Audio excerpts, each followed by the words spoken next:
E aí, pessoal, tudo bem? Sejam bem-vindos a mais um episódio da nossa trilha de redes, dando sequência ao episódio anterior, onde a gente conversou sobre conceitos de escalabilidade, a rede hierárquica, né, com duas, três camadas, algumas diferenças, cuidados que a gente precisa ter na hora de desenhar e implantar uma rede, né, seja lá qual for o formato que a gente vai seguir, quais, quais são os fatores que direcionam o design de rede para um ou para outro caminho, né? Então tudo isso a gente cobriu no episódio 8. Se você não assistiu, procurem no YouTube, depois tem a gravação lá pra gente, onde a gente trata esses pontos.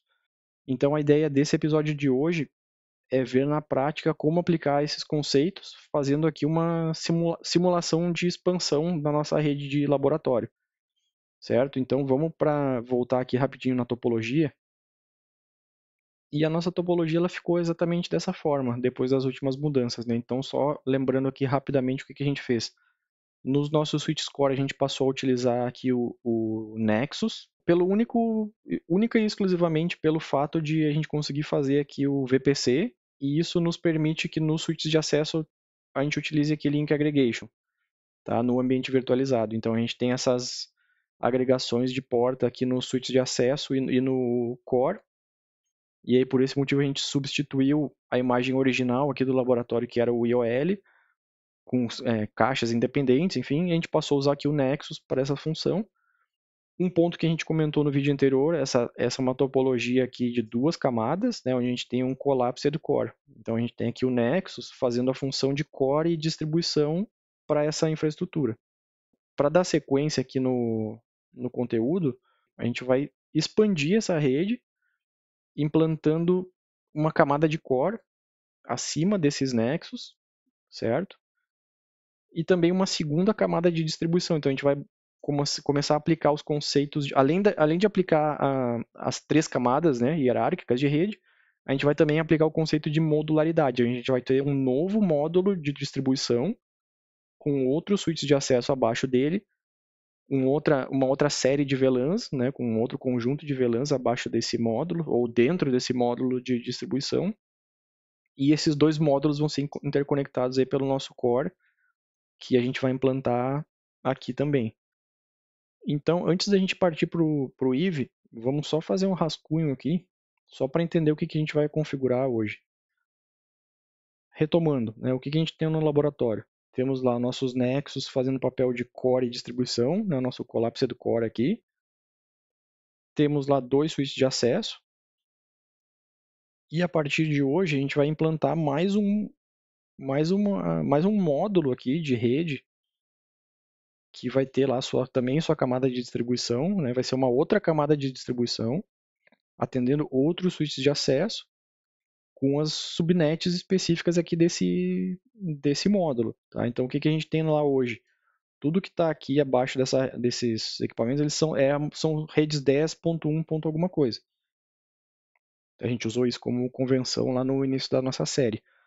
Por um fim aqui de estudo, enfim, aprendizado, eu vou fazer da forma mais simples, eu vou simplesmente usar um 10.2 aqui para as subnets que vão ficar abaixo desse novo módulo, certo? Lembrando, vamos inclusive fazer de outra cor aqui. O nosso L2 ele está conectado da seguinte forma, né? O nosso switch de acesso com os nossos port channels aqui, e o nosso L2 termina na distribuição, certo? A gente não quer aqui estender essas VLANs de um lado para o outro, usar as mesmas VLANs, enfim, mesmas subnets em tudo que é switch de acesso, né? A gente não quer fazer isso. O motivo de não fazer isso a gente explicou também no episódio anterior.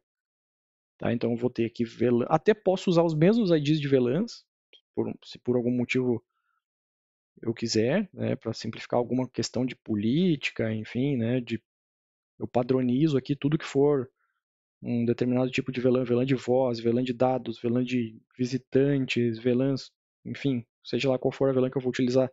Eu utilizo o mesmo ID, então VLAN 1010, 1020, 1030, mas as subnets eu preciso ter o cuidado aqui para que elas não conflitem, né? Senão eu vou começar a precisar fazer NAT, enfim, adicionar uma complexidade que eu não quero, né, no laboratório. Então, subnets específicas, posso ou não usar os mesmos IDs de VLAN, né? Lembrando que o nosso L2 vai morrer aqui na distribuição. Inclusive, vamos colocar aqui, ó, isso aqui é distribuição, acesso. Para a gente conectar esses módulos, a gente passa a precisar, aí sim, de ter enfim, uma camada aqui dedicada de core que vai fazer a conexão entre esses módulos. Nossa convenção de cores aqui, então, é o seguinte, ó, tudo que for vermelho é o nosso L2 aqui, então L2, e da distribuição para o core, isso aqui vai ser L3. Tá? Cada switch de distribuição vai ter uma conexão com o core, com cada core, né?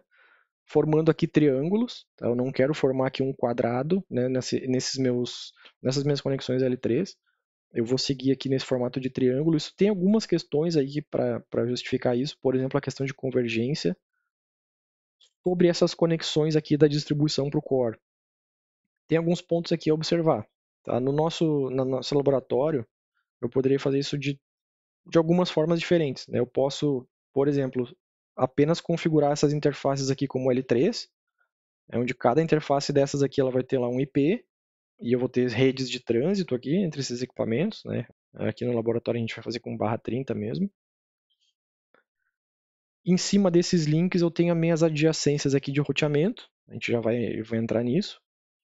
E a minha seleção de caminhos aqui, ela vai ser feita através do ECMP. Né? Eu vou ter lá diversas rotas, diversos next hop para as mesmas subnets, certo? Então eu uso o ECMP para fazer um load balance aí por flow e utilizar esses meus caminhos.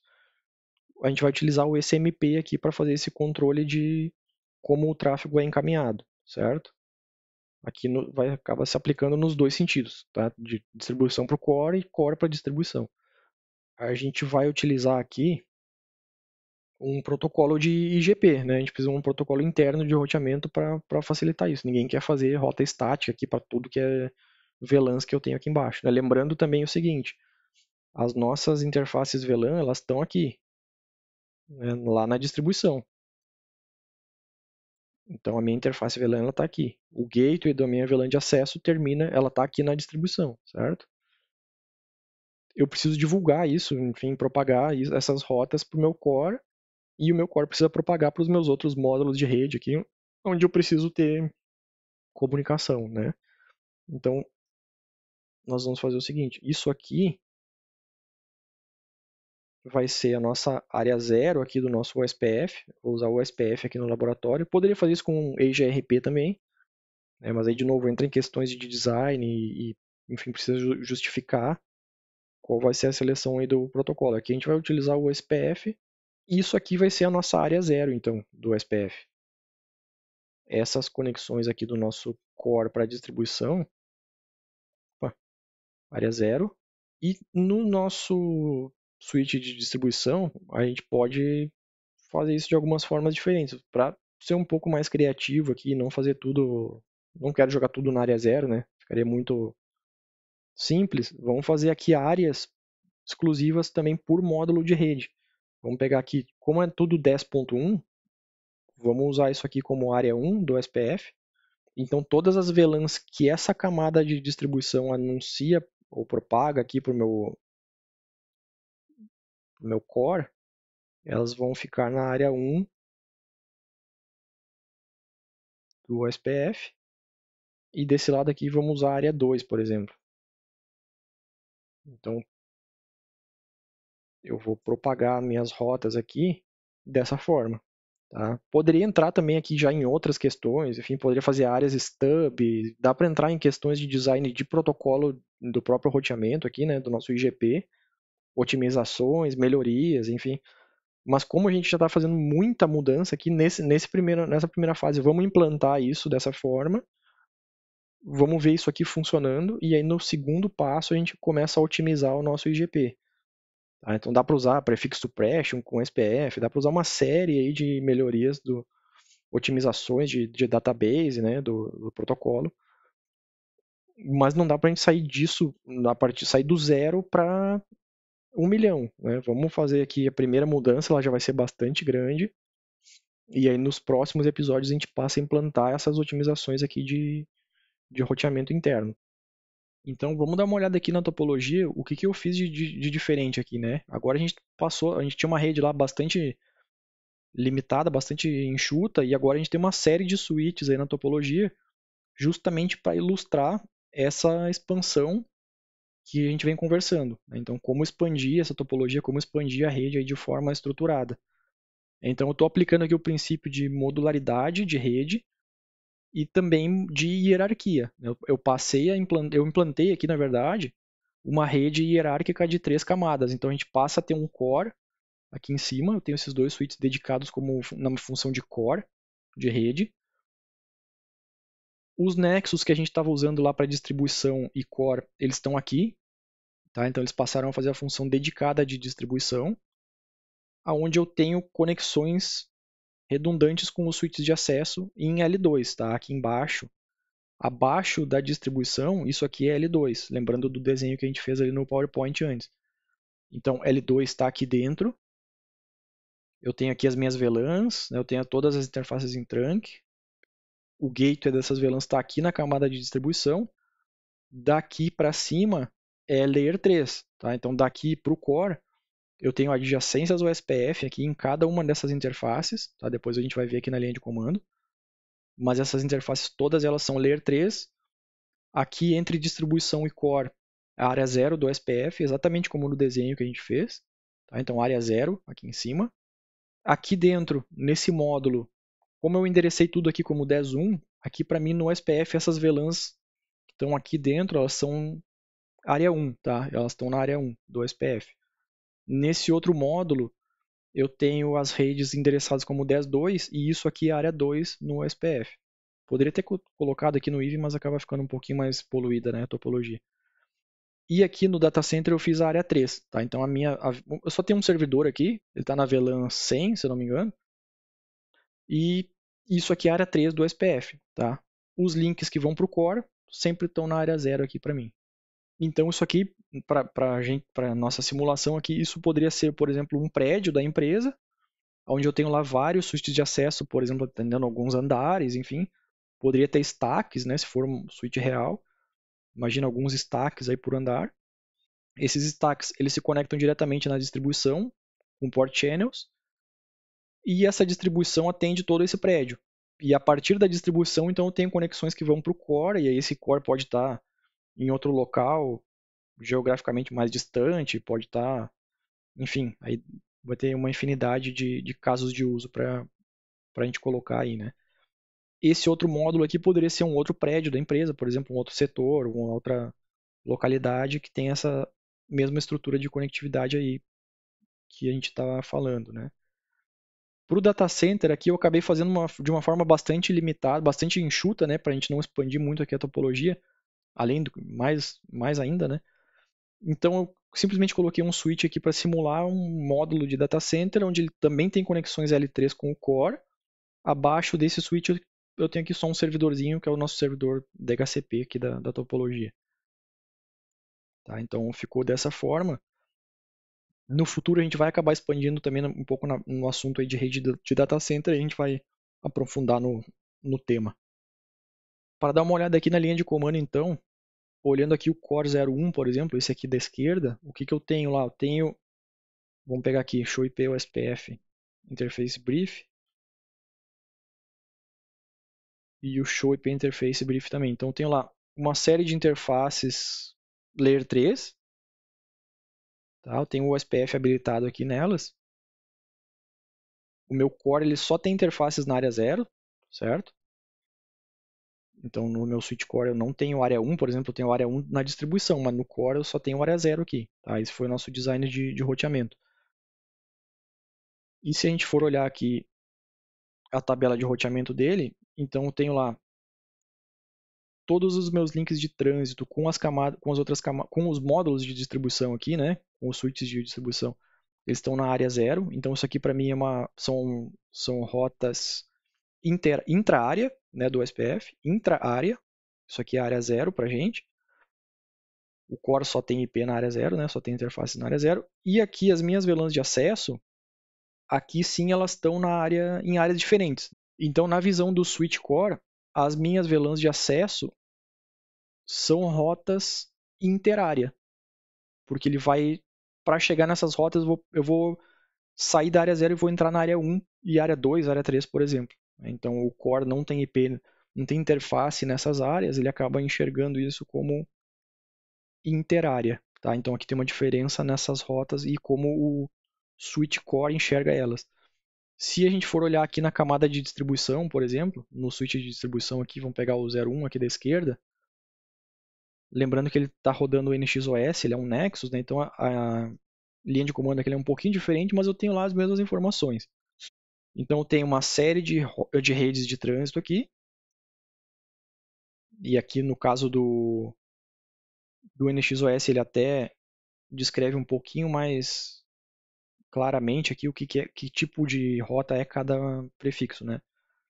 Se a gente for olhar, por exemplo, aqui para a rede de data center, que é a 10.3.100, a gente pode ver o seguinte, ó, ela é interárea, que aqui eu estou enxergando, eu não tenho, por exemplo, no distribuição 1, eu não tenho interfaces na área 3, que é onde está o data center. Então você vai passar pela área 0 e vai chegar na área de destino, né? Então aqui é interárea, e eu tenho 2 next hops para chegar nesse destino. Então isso aqui mostra para a gente que o ECMP aqui, ele está funcionando como a gente planejou, né? Como a gente desenhou lá na topologia. Eu tenho esses 2 uplinks aqui, uma porta indo para cada core, né? Mas como eu tenho custos iguais no SPF, eu acabo usando efetivamente os 2 caminhos, né? Eu vou ter um load balance aí por flow, né? Para encaminhar o tráfego para esse destino aqui, por exemplo. Tá? Então, se a gente for olhar, vamos pegar o switch do data center aqui, show IP ou SPF int brief. Eu tenho menos interfaces aqui nele, né? Mas eu tenho os 2 uplinks, tá? Um para cada core. Então aqui. E eu tenho aqui a VLAN 100, que eu estou anunciando a partir desse switch.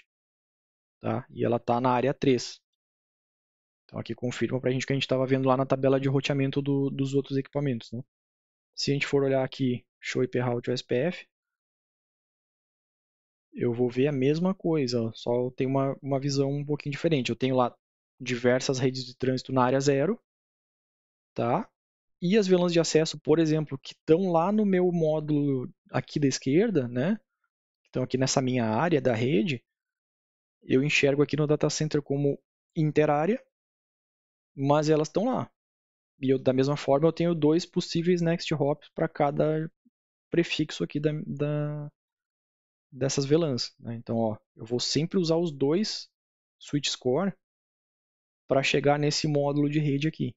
Então a gente está avaliando aqui a visão do meu switch de data center para essas redes que estão abaixo dessa camada de distribuição aqui. Então isso comprova tudo aquilo que a gente desenhou lá no PowerPoint na topologia antes. Então eu tenho agora módulos de rede isolados, né, segmentados aqui, e eu tenho a estrutura hierárquica em prática, onde a comunicação entre cada um desses módulos aqui ela ocorre via Layer 3 no nosso core. Beleza?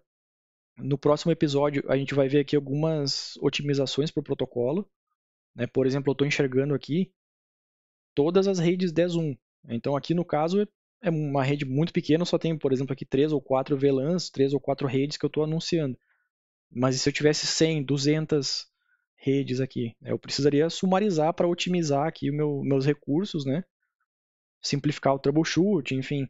Então isso a gente vai ver no próximo episódio. Como otimizar um pouco aqui a questão do roteamento. Né? Essas redes de trânsito, por exemplo, eu preciso ter elas aqui na minha tabela de roteamento? Provavelmente não, né? Depende, mas no meu caso aqui do laboratório não precisaria. Então eu consigo suprimir ela, tem alguns mecanismos aí do SPF que a gente pode usar para fazer isso. E eu acabo simplificando bastante as tabelas de roteamento aí com essas otimizações. Beleza, pessoal? Se esse vídeo ajudou de alguma forma, deixa um like aí para a gente saber que vocês estão gostando do conteúdo. Se tiver alguma sugestão ou se tiver algum assunto específico aí que vocês gostariam de ver também, deixa aí nos comentários que a gente está sempre olhando e, e vamos fazer o possível para trazer os conteúdos aí que são do interesse de vocês também. Então, obrigado e até a próxima.